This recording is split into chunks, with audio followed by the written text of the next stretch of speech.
சொல்வது யாருக்கும் எளிய அறியலாம் சொல்லிய வண்ணம் செய்ய இன்னா செய்தார் ஒருத்தர் அவர் நானும் நன்னயம் செய்தார்.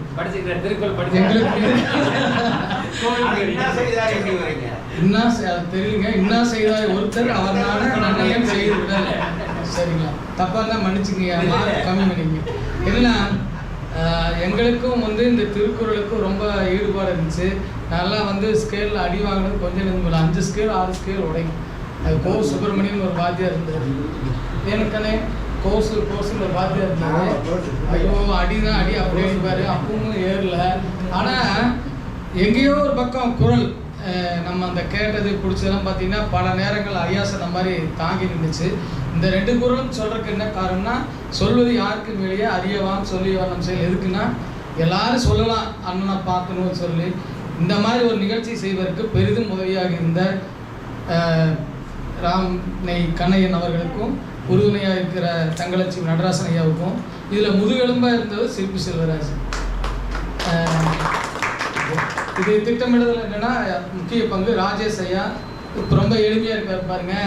சாமிநாதன், இளங்கோ, இவங்க 4 பேருமே நம்ம பேசி ஒரு முடிவுக்கு வரலான்ட்டு சிற்பி ஐயாட்டு வர்றப்ப எப்படி இருக்கிறப்ப நம்ம அறையிலேயே போட்டுக்கலாமே அப்படிங்கிற மாதிரி ஒன்று. அதே மாதிரி ராமக்கண்ணன் அவர் ஏற்கனவே சொன்னதை தான் நாங்கள் செஞ்சோம். அதே மாதிரி இவர்கிட்ட போய் அழைப்புதல் கொடுத்து நான் என்ன செய்யணும், எவ்வளோ பணம் வேணும், என்ன பண்ணுறீங்கன்னு கேட்டேன். இது மாதிரி கேட்குற கூட ஒரு இதெல்லாம் சொல்லலை. இப்படியெல்லாம் கொடுத்த உதவியாகும் அன்பு உள்ளங்களுக்கும். அதே மாதிரி எல்லாருக்குமே வாட்ஸ்அப் மூலமாக சொல்ல, யாருக்குமே நேரில் போய் யாருக்குமே நாங்கள் கொடுக்கல. எல்லாருக்குமே வாட்ஸ்அப் மூலமாக ஒரு பல நேரங்கள் அது இருந்துச்சு. அப்படி பார்த்தீங்கன்னா கனகண்ணன்னு சொல்லி ஒருத்தர் வந்தார். அவர் பார்த்தீங்கன்னா ஃப்ளெக்ஸ் மாதிரி போட்டிருந்தார். அதை பார்த்தா 3 ஃபோட்டோவும் போட்டுருந்துச்சு. ஆனால் நமக்கு இந்த ஃபோட்டோ கிடைக்கலையே, நம்ம போட்டுன்னு ஒரு ஏக்கம் இருந்துச்சு. அப்படியெல்லாம் அவங்கெல்லாம் விளம்பரம் பண்ணி செய்து பேருதவி புரிஞ்சுது. இப்போ நாட்டாயன் சார்லாம் வருவார்னு நான் கற்பனை கூட பண்ணிப்பேன். அதேமாதிரி பொங்கலூர்லேருந்து தமிழாசிரியர் வருவாங்க, அண்ணன் ராஜேந்திரன் அண்ணன். பார்த்தவங்க அத்தனை முகங்களுமே நம்ம ரொம்ப இதாக இருக்குது. கந்தசாமி ஐயா பொறுமையாக இன்னைக்கு தான் உட்காந்துருக்கு. எத்தனையோ பிரச்சனைகள் வேலைகள் இருந்தாலும் அத்தனை வீட்டுக்கு இருக்காரு. சொன்னால் உண்மையுமே இதெல்லாம் எங்களுக்கு அதோட கதிரேசன் நான் சொன்னது, அதில் இந்த சீல்டு எல்லாம் சேர்த்து கொடுத்தாருன்னு சொல்லுது ஒரு கற்பனைக்கு எட்டாத ஒரு இதாக இருந்துச்சு.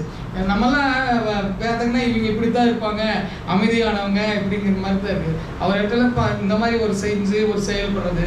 அதே மாதிரி அண்ணன், அவர் பேர் ஆறுமுக அண்ணன், அவங்க எல்லாருமே இதாக இருப்பார். ஆறுமுக அந்த ரோட்டரி கிளப் கொண்டு தன்னோட உணர்வுகளை எல்லாத்தையுமே வெளிப்படுத்தக்கூடிய அந்த அற்புதமான இது பார்த்தீங்கன்னா ஒரு எங்களை பொறுத்தளவு மிகப்பெரிய ஒரு வெற்றி. இந்த வெற்றிக்கு உறுதுணையாக இருந்தவங்க எல்லாமே இப்போ நாங்கள்